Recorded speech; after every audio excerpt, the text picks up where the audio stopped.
And all new at 5 o'clock, police tonight looking for the man who threw a Molotov cocktail in front of 2 Yeshiva students and then threatened them. Now, the students weren't hurt, but now police say they are trying to determine if it was motivated by hate. It happened in Midtown near 9th Avenue and 37th Street. Eyewitness News reporter Rob Nelson is there now with details. Rob? Well, Diana, at certain points during this year, New York City has seen an uptick in anti-Semitism. And of course, all of those incidents are disturbing, but this one was particularly brazen.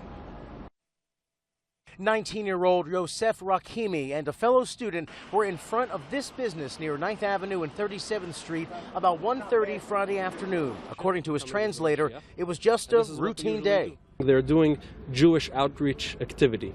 Things quickly, though, turned ugly when police say a man who appeared to be intoxicated threw a Molotov cocktail at the 2 young men and then even shouted, quote, "I'll come back with a knife and kill you." He was in complete shock. He didn't believe that something like this can happen in Manhattan, in New York, in year 2015.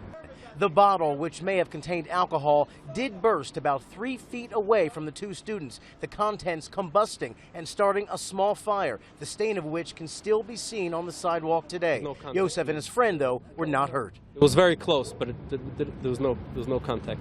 The fire was quickly put out by the business owner, and the suspect left on foot. The authorities were called in and are now looking at this as a possible hate crime. Yosef, who's in New York for a year-long study, blames the incident on reignited tension overseas between Israel and Palestine. He says because of the current security situation in Israel, it's undoubtable that him and his friends were the target, solely for their being Jewish. Yosef's friend did not want to go on camera today when we caught up with the young men at this Brooklyn synagogue. But as for Yosef, he says he remains undeterred by the violence. It says in the Bible in Exodus that the more that the Jewish people were oppressed, the more they strengthened in their belief, and they continued proliferating and keeping strong to their faith. Now, ironically enough, this incident happened just as Mayor de Blasio prepares later this week for a trip to Israel. And on his agenda during that trip is a speech on how to combat anti-Semitism. Reporting live in Midtown, Rob Nelson, Channel 7 Eyewitness News.